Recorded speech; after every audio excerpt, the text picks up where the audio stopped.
बिस्मिल्लाहिर्रहमानिर्रहीम। अस्सलामु अलैकुम वरहमतुल्लाहि वबरकातुहू। स्टूडेंट्स, आज हमारा नेक्स्ट लेक्चर है उर्दू का, पेज नंबर 11, चैप्टर नंबर 3, इस्लाम का बहादुर बेटा। इस्लाम का बहादुर बेटा चैप्टर का नाम है और नाम ही से पता चल रहा है कि हम ऐसे नौजवान, ऐसे बहादुर शख्स की बात करने वाले हैं कि जिसने अपनी बहादुरी, जिसने अपनी ताकत का मुजाहरा जो है वो फ़कत इस्लाम के लिए इस्तेमाल किया। अहम अल्फाज देख लेते हैं। जंगजू, लड़ाई करने वाला, गर्दन तोड़ने वाला। पुश्त कमर को कहते हैं, पीठ को कहते हैं, और इसका इस्तेमाल नस्ल के लिए भी इस्तेमाल होता है। यानी पुश्त उसकी पुश्त में है, उसकी नस्ल में है, इस तरह भी हम कहते हैं। आवाज़, ये तो हमें पता है, सदा। अच्छा जी, बेजिगरी, बेजिगरी का मतलब होता है यानी ऐसे कि जैसे कि इसमें कोई जान ही नहीं है, इसको कोई डर ही नहीं है, कोई खौफ ही नहीं है, तो वो कैसा हो सकता है? उसको क्या कहते हैं? बहादुर, दलेर। तो बेजिगरी, दलेरी, बहादुरी। अफरा तफरी, हलचल, हलचल, परेशानी। और गज़ब कहते हैं, ये अरबी ज़ुबान का लफ्ज़ है जिसका मतलब जो है वो गुस्सा है, लेकिन इसका इस्तेमाल जो है वो जुल्म, ज़्यादती के लिए भी इस्तेमाल होता है।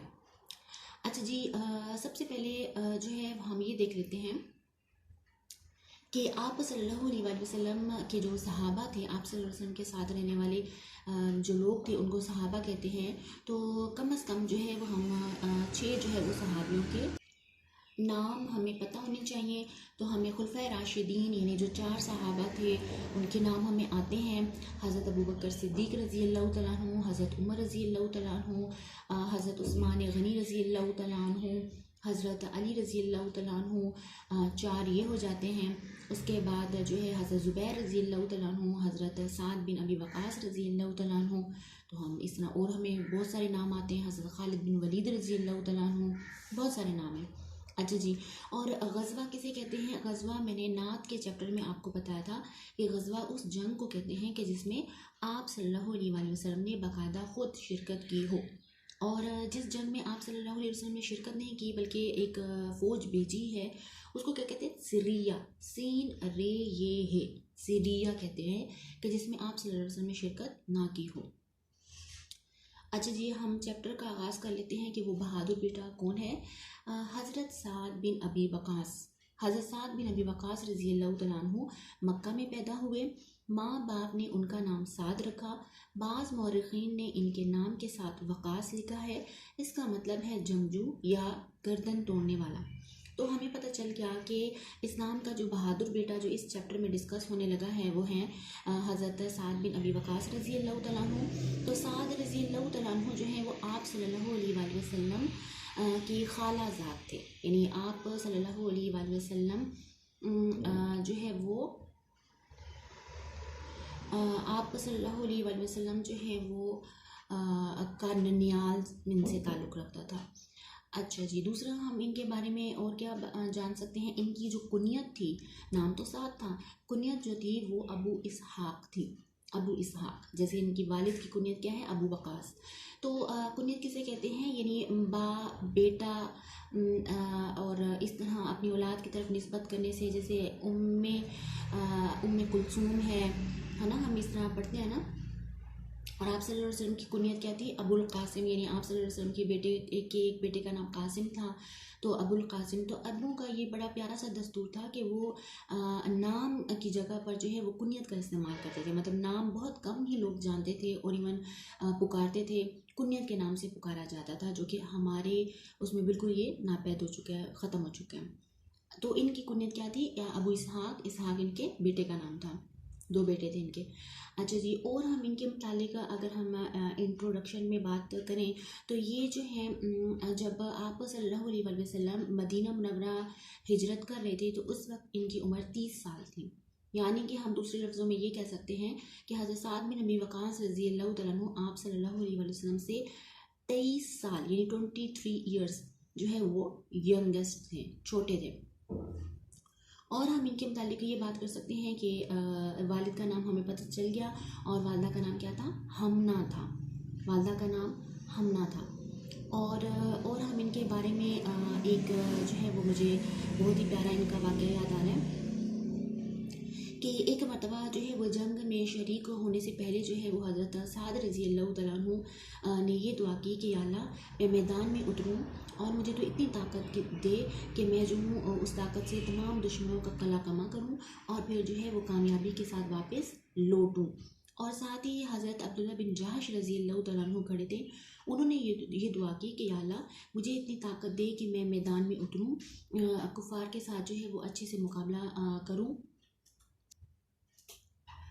और फिर जो है वो मुझ पर गालिब आ जाएं और मुझे जो है वो शहीद कर दें और फिर उसके बाद मेरे नाक कान होंठ वगैरह काट दें और फिर जब मैं क़यामत के दिन उठाया जाऊं तो तू मुझसे पूछे कि तेरे नाक कान होंठ कहाँ हैं, कैसे कटे, तो मैं कहूँ कि या अल्लाह तेरे लिए कटे और फिर तू कहे कि हाँ वाकई मेरे लिए कटे। तो जब ये दोनों मैदान में उतरे, हज़रत साद रज़ी अल्लाह तआला अन्हु ने जवां मर्दी से मुकाबला किया तो जो है वो वापस गाज़ी बन के लौटे और बहुत सारे जो है कुफ़ार को हलाक किया। और इसी तरह जो है हज़रत अब्दुल्ला वापस जब लौट रहे थे तो हज़रत अब्दुल्ला रज़ी अल्लाह तआला अन्हु, हज़रत अब्दुल्ला बिन जहश रज़ी अल्लाह तआला अन्हु के नाक कान होंठ काट के कुफ़ार जो है वो एक धागे में पिरो रहे थे। तो हज़रत साद रज़ी अल्लाह तआला अन्हु ने फरमाया कि अब्दुल्ला बिन जहश रज़ी अल्लाह तआला अन्हु की दुआ मुझसे ज़्यादा बेहतर थी, अच्छी थी। सुभान अल्लाह। और एक वाक़या मुझे और याद आ रहा है कि एक मरतबा आप सल्लल्लाहु अलैहि वसल्लम जब मदीना मुनव्वरा आए थे, दुश्मनों का बहुत ज़्यादा खौफ था कि वो जो है हमला आवर होने की कोशिश कर रहे थे। तो आप सल्लल्लाहु अलैहि वसल्लम ने फरमाया कि काश जो है वो मेरा कोई मुहाफ़िज़ होता, कोई निगहबान होता, कोई पहरेदार होता। तो इतने में माशा रज़ी अल्लाह तआला अन्हा फरमाती हैं कि दरवाज़ा बजा और हज़रत साद बिन अबी वक़ास रज़ी अल्लाह तआला अन्हु खड़े थे। तो उनसे वजह जब दरियाफ़्त की आने की तो उन्होंने बताया कि या रसूलल्लाह मुझे जो है वो आपकी तरफ से खौफ था, लिहाजा मैं अब जो है वो आपका पहरेदार बन के आया हूँ, मैं जो है वो आपका पहरा दिया करूँगा।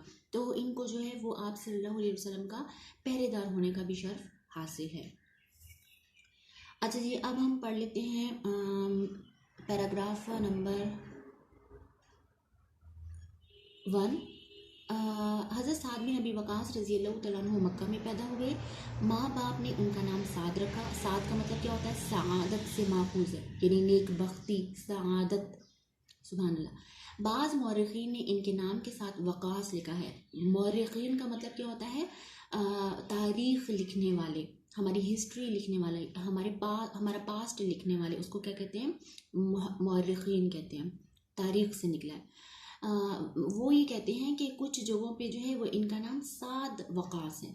तो वक़ास जो है वो ये कहते हैं कि वक़ास का मतलब होता है जंगजू, गर्दन तोड़ने वाला, मुकाबला करने वाला। तो इस तरह जो है वो इनका नाम वक़ास था, इस लक़ब के साथ वक़ास था, ना कि इनके वालिद का नाम। लेकिन सही बात क्या है कि साद बिन अबी वक़ास यानी अबू वक़ास इनके वालिद की ही कुनियत थी। अच्छा जी, नेक्स्ट पैराग्राफ है। हज़रत साद बिन अबी वक़ास रज़ी अल्लाह तआला अन्हु कबीला कुरैश की एक मोअज़्ज़ज़ शाख बनु ज़हरा से ताल्लुक़ रखते थे। तो कबीला हमें पता है ग्रोह को कहते हैं, एक ग्रुप को कहते हैं कबीला कुरैश। कुरैश के नाम आने से ही हमें पता चल गया, यानी कि हम तो बचपन से सुनते आ रहे हैं कि आप सल्लल्लाहु अलैहि वसल्लम का जो कबीला था वो कौन सा था, कुरैश था। बहुत मुअज़्ज़ज़, बहुत मोहतरम समझा जाता था अरब में। तो उसी कुरैश की जो एक शाख थी ना, बनु ज़हरा, उधर से जो है वो कौन थे, हज़रत साद रज़ी अल्लाह तआला थे। उनका सिलसिला नसब 5वीं पुश्त में हज़रत मोहम्मद सल्लल्लाहु अलैहि वसल्लम से मिल जाता है। सिलसिला नसब कहते हैं ख़ानदान को, और सिलसिला मीन्स चेन कह लें, ठीक है। तो उस ख़ानदान की जो डिटेल है या चेन है उसमें 5वीं पुश्त का अभी मैंने मीनिंग बताया था, यानी नस्ल कह सकते हैं। 5वीं नस्ल में आप सल्लल्लाहु अलैहि वसल्लम से मिल जाता है। इसका मतलब क्या हुआ, जैसे हम जो है वो एक दरख्त देखते हैं, उसका एक बड़ा पावरफुल सा एक स्टेम होता है, फिर उसमें बहुत सारी ब्रांचेस निकल रही होती हैं, उन ब्रांचेस की मज़ीद ब्रांचेस निकल रही होती हैं और इस तरह एक पूरा दरख्त बन जाता है। अगर उसको जो है वो उन ब्रांचेस को, जो ब्रांचेस से निकली हैं, उनको मिनिमाइज़ करते जाएँ, जैसे कि वो ग्रो की थी। अब अगर हम रिवर्स गेयर लगाएं तो उसमें जो मिनिमाइज हमने किया तो वो फिफ्थ जो ब्रांच है में आके आप सल्लल्लाहु अलैहि वसल्लम के ख़ानदान के साथ आके मिल जाती हैं, यानी एक ही ख़ानदान दोनों का बनता है। उन्होंने हमेशा सादा ज़िंदगी बसर की। सहाबा-ए-किराम रिज़वानुल्लाह अलैहिम अजमईन और आप सल्लल्लाहु अलैहि वसल्लम सादा ज़िंदगी बसर करते थे। सादा ज़िंदगी बसर करने का मतलब जो है वो ये है कि जिसको जो है वो इस हद तक खुराक मिल गई कि वो अब ज़िंदा रह सकता है तो वो रहेगा, और इस हद तक कपड़ा मिल गया कि जिससे जो है उनकी सतर पोशी होती है तो उनके लिए काफ़ी हो गया। यानी मज़ीद की डिमांड नहीं है, मज़ीद की चाहत नहीं है, मज़ीद की आरज़ू नहीं है। तो ये जो है वो, और एक प्याला है जिसमें जो है वो पानी भी पिएंगे और उसी में खाना भी खाएंगे क्योंकि ज़रूरत पूरी हो रही है। सुभान अल्लाह। बचपन ही में तीर कमान बनाने का फ़न सीख लिया। तीर कमान यानी कि हमने देखा है कि तीर जो कि एरो हम फेंकते हैं और वो जिसके ज़रिए से हम फेंकते हैं डी की शेप में, उसको क्या कहते हैं? कमान कहते हैं। तो वो बनाते थे, तीर भी बनाते थे, कमान। और फ़न किसको कहते हैं? फ़न मीन्स आर्ट। आर्ट जो होता है हमारा, यानी डिफरेंट आर्ट्स होते हैं, महारतें होती हैं, उसको कहते हैं। तो ये आर्ट जो है वो सीख लिया कि तीर कमान बनाना। इस ज़माने में इस फ़न की बड़ी कदर थी। ज़ाहिर बात है, तीर का ज़माना था, जैसे आज जो है वो एटम बॉम्ब का ज़माना है, तो कोई बनाना चाहे तो उसकी क्या वैल्यू होगी ना। तो इस तरह हज़रत साद बिन अबी वक़ास रज़ी अल्लाह तआला अन्हु ने इस फ़न में ऐसा कमाल पैदा किया कि लोग दूर दूर से इनकी बनाई हुई कमानें और तीर ख़रीदने आते थे। यानी उस तीर का, उस कमान का ये होता था कि इतना लंबा डिस्टेंस वो जो है वो तय करते थे, यानी वो तीरें। और जब वो किसी को जाके लगती तो वो लाजमी जो है वो उसको ज़ख्मी, अच्छे से ज़ख्मी कर देता। तो वो यही कमाल होता है ना तीर का। तीर ने जो है अपना टारगेट कैसे पूरा करना है, एक जो है जितनी दूर तक जा सके और जिसको लगी है उसको अच्छे से ख़त्म करे। तो ये क्वालिटीज़ थी उनकी उसमें। अच्छा जी, नेक्स्ट पैराग्राफ है। हज़रत साद बिन अबी वक़ास रज़ी अल्लाह तआला अन्हु नबी पाक सल्लल्लाहु अलैहि वसल्लम के नहायत प्यारे साथियों में से थे। आप सल्लल्लाहु अलैहि वसल्लम ने आप रज़ी अल्लाह तआला अन्हु ने इस्लाम कबूल करने में पहल की। तो प्यारे साथियों में तो थे ही, यानी सहाबा-ए-किराम रिज़वानुल्लाह अलैहिम अजमईन में तो थे ही। साथ में जो है वो मैंने अभी बताया कि मामूज़ात भी थे। और जो है वो क्या थे, और पहले पहल में कैसे थे, यानी इस्लाम कबूल करने में पहल की उन्होंने, यानी मुक़द्दम रहे, जल्दी की, पहल की, पहले आगे बढ़े। और कैसे पहले आगे बढ़े? क्योंकि जब आप सल्लल्लाहु अलैहि वसल्लम ने नबूवत का दावा किया था तो 7वें दिन ही हज़रत साद रज़ी अल्लाह तआला अन्हु मुसलमान हो गए थे। और जब इनके इस्लाम की खबर इनकी वालदा को मिली थी, हज़रत हमना को, तो वो उस वक्त जो है वो क्या थी, नॉन मुस्लिम थी। तो फिर जो है उन्होंने बहुत नाराज़गी का इजहार किया और उन्होंने ये कसम खाई कि तुम जब तक जो है ये मज़हब नहीं छोड़ लेते, मैं जो है वो खाना नहीं खाऊंगी। और उसमें तारीख़ में है कि उन्होंने 3 दिन तक खाना नहीं खाया, तो उससे जो है वो उनकी तबीयत ख़राब होने लग गई। और उस पर भी ये आयत नाजिल हुई कि अल्लाह ताला जो है वो अगर तुम्हारे माँ बाप तुम्हें इस चीज़ पे राज़ी करते हैं कि तुम लोग शिर्क पे आ जाओ, तो जो है वो ये काम नहीं करना, बाकी किसी तरह भी वालिदैन को तकलीफ़ नहीं पहुँचानी चाहिए। तो सुभान अल्लाह, ये अल्लाह ताला ने फरमाया कि वालिदैन को किसी भी एंगल से तकलीफ़ नहीं पहुँचानी चाहिए, उनका ख्याल रखना चाहिए।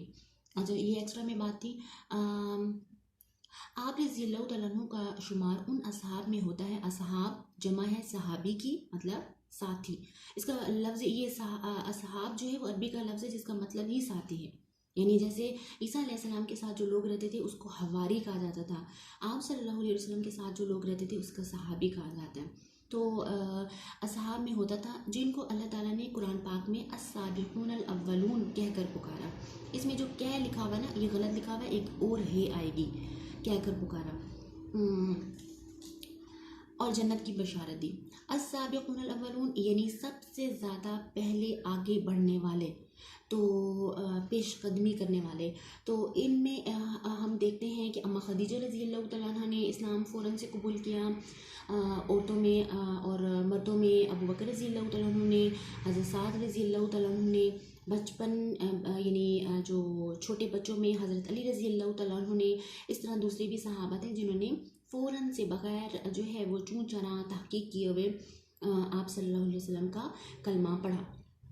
तो ज़ाहिरी बात है कि जो पहले आने वाले हैं तो वो कहते हैं ना कि पहले आइए पहले पाइए, तो पहले पाइए फिर जन्नत भी इन्होंने पहले पाई। अच्छा जी, उनको ख़ास एक प्रेफरेंस जो है वो हासिल होती है। अच्छा जी, और आगे है और जन्नत की बशारत दी। बशारत का मतलब क्या होता है? खुशखबरी। बशीर, आप सल्लल्लाहु अलैहि वसल्लम बशीर बनाकर भेजे गए हैं, यानी कि खुशखबरी सुनाने वाले भी बनाकर भेजे गए हैं। तो जन्नत की बशारत दी मीन्स कि आप लोग अब जन्नती हैं। सुभान अल्लाह। हज़रत साद बिन अबी वक़ास रज़ी अल्लाह तआला अन्हु ने इस्लाम कबूल करने के बाद मक्के में हर किस्म की सख्तियाँ और जुल्म बर्दाश्त किए। हाँ, बनता था ना, कैसे बनता था? हमने प्रीवियस क्लास में पढ़ा था कि जो है वो शुरू के उसमें मक्का के दिनों, सॉरी, इस्लाम के इब्तदाई दिनों में, जैसे अबू ज़र रज़ी अल्लाह तआला के किस्से में मैंने आपको बताया था कि कितनी जो है कुफ़ार की तरफ से आने वाली सख्तियाँ, जुल्म बर्दाश्त करने पड़े।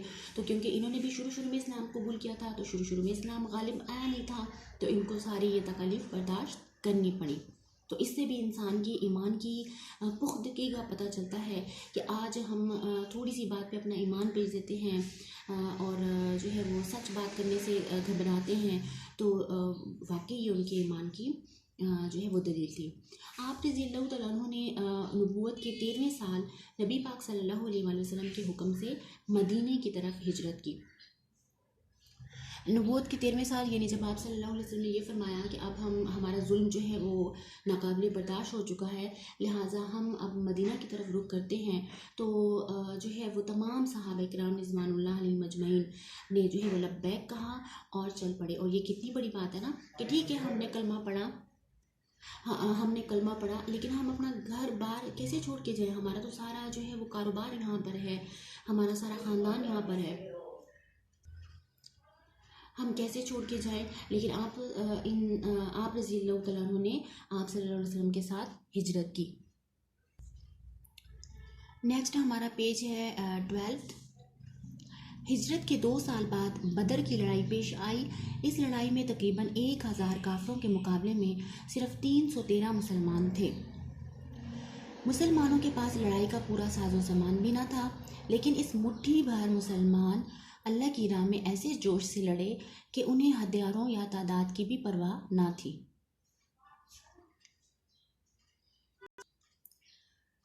हाँ, इनमें अल्लाह की राह में जान कुर्बान करने का जज्बा मौजूद था। इन असाब में हज़रत साद बिन अबी वक़ास रज़ी अल्लाह तआला अन्हु और उनके छोटे भाई हज़रत उमैर बिन अबी वक़ास रज़ी अल्लाह तआला अन्हु भी शामिल थे। तो इस पैराग्राफ में पहले हमें क्या पता चला? बदर यानी ग़ज़वा बदर की बात हो रही है। हिजरत के दूसरे साल ये वाक़या पेश आया मदीना मुनव्वरा में, और उसमें क्या बात हो रही है कि कुफ़ार की तादाद कितनी थी? 1000, और मुसलमान कितने थे? 313 फ़कत। अच्छा, यहाँ पर मैं एक्स्ट्रा बात बताऊँ कि हम जो तस्बीहात करते हैं, हम मोस्टली आप लोगों ने सुना होगा कि हम लोगों ने वो कितनी दफ़ा पढ़नी है? 313 बार। तो ये बदर का मार्का इतना कामयाब था, यानी इस्लाम की फतूहात में से एक बड़ा मार्का था कि इसमें अल्लाह ताला की ख़ास रहमत जो है उसका नुज़ूल हुआ कि अब वो जो 313 की तादाद है उसको भी एक शर्फ हासिल हुआ कि हम जो है कोई भी चीज़, कोई भी उसमें अस्माए हुस्ना 313 की तादाद में पढ़ते हैं तो उसको भी शर्फ कबूलियत हासिल हो जाता है। सुभान अल्लाह। मुसलमानों के पास लड़ाई का पूरा साजो सामान का मतलब क्या होता है? ज़रूरत का सामान। लेकिन मुट्ठी भर मुसलमान, अब यहाँ पर मुट्ठी भर का, तो मुट्ठी भर जो है ये किसके लिए इस्तेमाल होता है? मुहावरा है, यानी कम तादाद के लिए इस्तेमाल होता है। हमें ये करना चाहिए, यहाँ कम तादाद शो कर रहे हैं, वहाँ पर हम क्या कहें कि मुट्ठी भर। तो मुट्ठी भर मुसलमान जो है वो अल्लाह ताला की राह में जोश से लड़े, जज्बे से लड़े, और उनको जो है अपनी तादाद की बिल्कुल भी परवाह नहीं थी। हालांकि उनको पता होना चाहिए, चले तादाद कम थी तो हथियार अगर ज़्यादा होते, साजो सामान, तीर ज़्यादा होते, घोड़े ज़्यादा होते, तलवारें ज़्यादा होती, तो फिर भी एक हद तक इंसान को थोड़ा जो है वो कामयाबी के आसार दिखते हैं, लेकिन वो भी नहीं था। लेकिन अल्लाह की यकीन पर ही सिर्फ उन्होंने जो है वो मैदान में कदम रखा। क्यों रखा? आगे खुद बता रहे हैं कि उनमें अल्लाह की राह में जान कुर्बान करने का जज्बा मौजूद था। मौजूद का मतलब क्या था? यानी मौज कहते ही उसको कहते हैं, लहर को कहते हैं, यानी ठाठे मारता हुआ, मौजे मारता हुआ, जो है वो ज़ोर पकड़ता हुआ क्या था, जज्बा किस चीज़ का था, कुर्बान होने का, शहीद होने का। इन सहाबा में अच्छा जी हमने ये पढ़ लिया। तो इसमें हमने क्या देखा, इसमें जो और बात है डिस्कस करने वाली है वो ये है, उमैर बिन अबी वक़ास रज़ी अल्लाह तआला जो इनके छोटे भाई थे, और वो इतने छोटे थे कि तलवार का कद बड़ा था, और उमैर बिन अबी वक़ास रज़ी अल्लाह तआला छोटे थे, यानी कद के छोटे सिर्फ नहीं थे बल्कि एज वाइज भी छोटे थे। तो वो जो है इस जंग के दौरान जो है वो जब फौज तैयार हो रही थी 313 की, तो वो छुपते फिर रहे थे, कभी इसके पीछे छुप जाते, कभी उसके पीछे छुप जाते।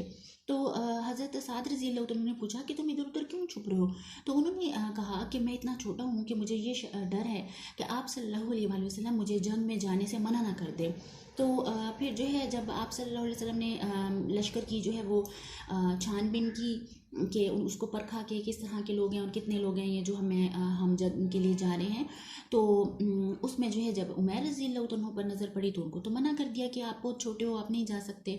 तो वो रोने लग गए, और उनका जज्बा देख के आप सल्लल्लाहु अलैहि वसल्लम ने उनको इजाज़त दे दी। सुभान अल्लाह। अच्छा जी, अगर हम यहाँ पर डिस्कस करें कि हज़रत साद बिन अबी वक़ास रज़ी अल्लाह तआला अन्हु का सिलसिला नसब कौन सी पुश्त में जो है वो आप सल्लल्लाहु अलैहि वसल्लम से मिलता है, तो हमने पढ़ा था 5वीं पुश्त में मिलता है।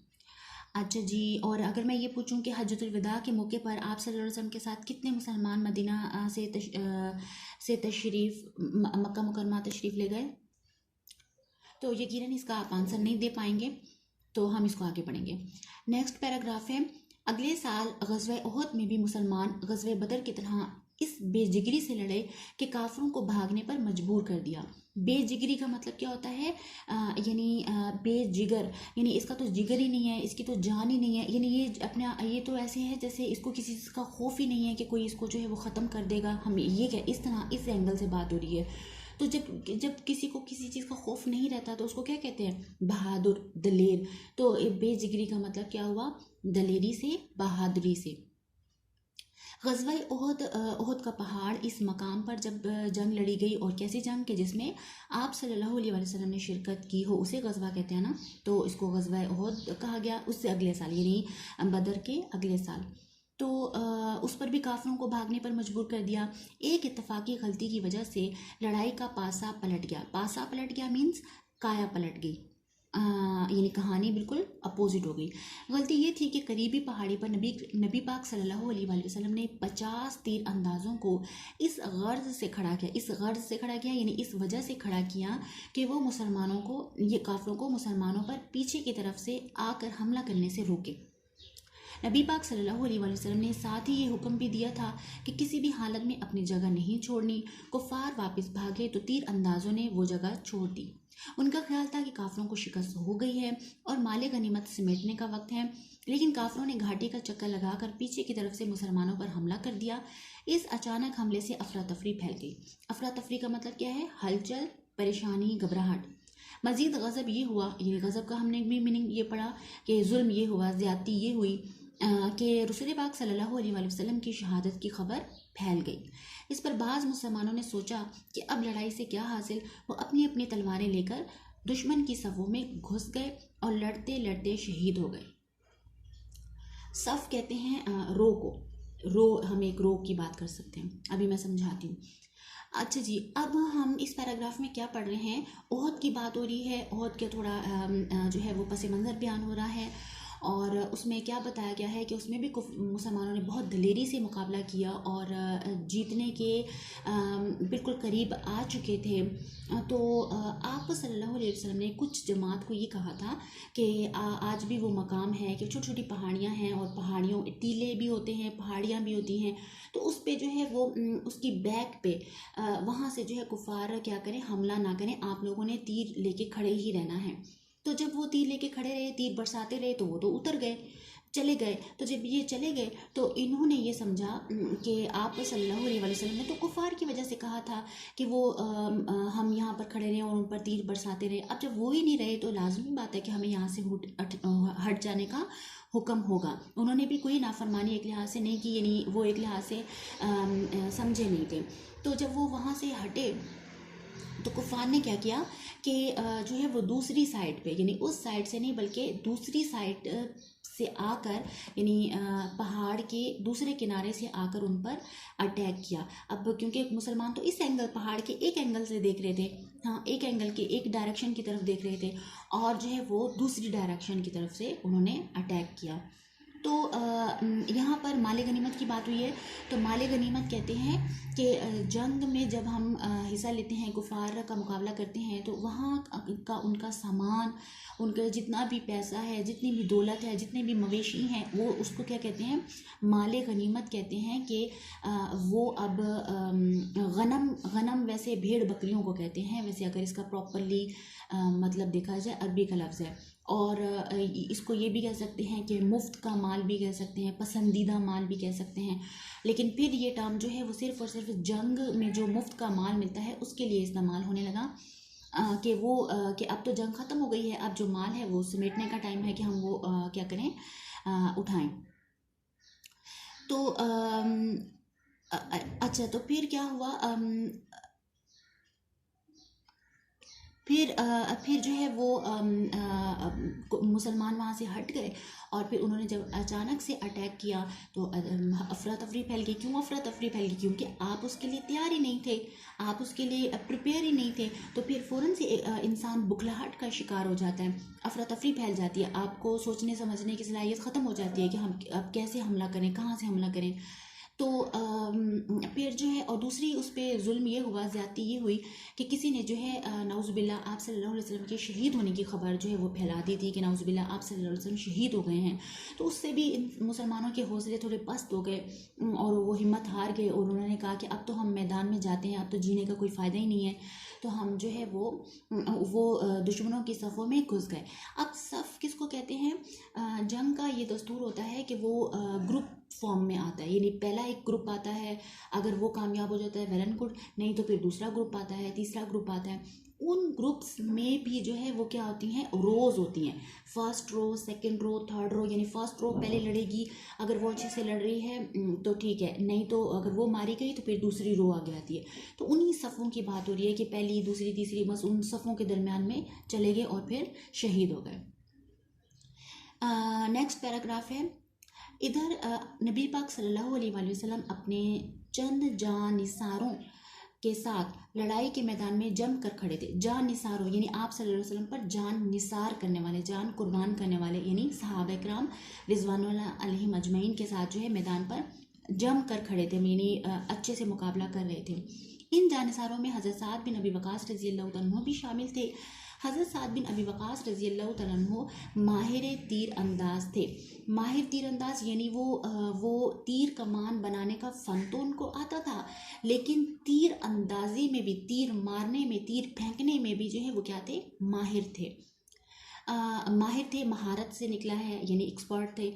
आप सल्लल्लाहु अलैहि वसल्लम अपने तरकश से तीर निकाल निकाल कर हज़रत साद बिन अबी वक़ास रज़ी अल्लाह तआला अन्हु को देते जा रहे थे। तरकश किसको कहते हैं? यानी वो बैग के जिसमें जो है वो हम क्या रखते हैं, तीर रखते हैं। उधर से जो है हज़रत साद रज़ी अल्लाह अन्हु को देते जाते थे, और साथ साथ फरमाते जा रहे थे, ऐ साद तीर चला, मेरे माँ बाप तुझ पे कुर्बान हो। सुभान अल्लाह। तो अभी नीचे पैराग्राफ में भी आएगा कि ये शर्फ जो है वो सिर्फ हज़रत साद रज़ी अल्लाह तआला अन्हु को हासिल है, कि सहाबा किराम रज़ी अल्लाह तआला अन्हुम का दस्तूर तो ये होता था कि जब आप सल्लल्लाहु अलैहि वसल्लम से मुखातिब होते थे तो कहते थे फ़िदा का अबी व उम्मी या रसूल अल्लाह, और फिर बात अपनी शुरू करते थे, यानी हाँ मेरे माँ बाप आप पर कुर्बान हो या रसूल अल्लाह, ये मसला है, ये बात है। तो वो तो सहाबी का दस्तूर होता था, यानी एक ग़ुलाम का दस्तूर होता था आका से बात करने का। अब ये आका जो है वो अपने ग़ुलाम को कह रहा है, फ़िदा का अबी व उम्मी, यानी मेरे माँ बाप तुझ पे कुर्बान हो। सुभान अल्लाह, क्या अजीम मकाम पाया है। तो हज़रत अली रज़ी अल्लाह तआला अन्हु, नेक्स्ट पैराग्राफ है, हज़रत अली रज़ी अल्लाह तआला अन्हु फरमाते हैं कि मैंने साद रज़ी अल्लाह तआला अन्हु के सिवा किसी और के हक़ में ऐसे अल्फाज रसूल अकरम सल्लल्लाहु अलैहि वसल्लम से नहीं सुने। तो जब मालिक आका अपने ग़ुलाम को ये कह दे तो दूसरे ग़ुलाम कितनी रश की निगाहों से देखते होंगे उस ग़ुलाम को कि इसको ये शर्फ हासिल है कि जैसे जो है वो आका अपने ग़ुलाम को ये कह दे बेटा, तो वो कितना प्यारा अच्छा महसूस करता है, एक निस्बत सी महसूस होती है। और ये तो माँ बाप कुर्बान करने वाली बात हो गई। तो हज़रत अली रज़ी अल्लाह तआला ने ये नोटिस किया, मीन्स कि उनको ये चाहत थी कि मुझे भी ये शर्फ हासिल होता। ऐसे दूसरे सहाबा को भी ये चाहत थी, लेकिन ये फिर किसी की भी मुराद पूरी नहीं हुई। ये सिर्फ हज़रत साद बिन अबी वक़ास रज़ी अल्लाह तआला के हिस्से में आई। अच्छा जी, हिजरत के 10वें साल रसूल पाक सल्लल्लाहु अलैहि वसल्लम हज के लिए मक्का तशरीफ़ ले गए। हज़रत साद बिन अबी वक़ास रज़ी अल्लाह तआला अन्हु समेत 1 लाख से ज़ायद मुसलमान आप सल्लल्लाहु अलैहि वसल्लम के साथ थे। यहाँ पर जो है वो एक अगला सिनेरियो डिस्कस किया है कि जब आप सल्लल्लाहु अलैहि वसल्लम जो है वो हिजरत कर जाने के 10 साल बाद वापस हज के लिए आ रहे थे मक्का मुकरमा, हज्जतुल विदा, क्योंकि आप सल्लल्लाहु अलैहि वसल्लम ने तो एक ही हज अदा किया है ना, हज्जतुल विदा आखिरी हज। तो उसमें जो है वो 1 लाख से ज़ायद मुसलमानों ने शिरकत की थी आप सल्लल्लाहु अलैहि वसल्लम के साथ, जिनमें हज़रत साद बिन अबी वक़ास रज़ी अल्लाह तआला भी शामिल थे। अब हमारा पेज नंबर है 15, पेज नंबर 15, और इसमें क्वेश्चन नंबर 3 है, सबक के मुताबिक मुनासिब लफ्ज़ लगाकर खाली जगह पुर करें। इसमें से हमने जितना चैप्टर पढ़ लिया है उतनी ही हम फिल करेंगे, बाकी मैंने सारी की हैं, आपने सारी नहीं करनी, जितनी हमने पढ़ी हैं उतनी ही हम फिल्स करेंगे। तो फर्स्ट है, हज़रत साद बिन अबी वक़ास रज़ी अल्लाह तआला का ताल्लुक़ कबीला कुरैश की एक शाख, हमने पढ़ा था, बनु ज़हरा से था। ठीक है, अल्लाह ताला ने कुरान पाक में इस्लाम कबूल करने वालों में पहल करने वालों को अस्साबिक़ूनल अव्वलून कहकर पुकारा। अच्छा जी, तीसरा है, हिजरत के 2 साल बाद बदर की लड़ाई लड़ी गई। चौथा है, ओहद के मैदान में रसूल पाक सल्लल्लाहु अलैहि वसल्लम की शहादत की खबर फैल गई। हमने यहाँ तक 4 पॉइंट इसके पढ़े हैं। तो आज का हमारा लेक्चर सिर्फ इतना ही था, और वाखिरु दावाना अनिल हम्दुलिल्लाह, फ़ी अमानिल्लाह।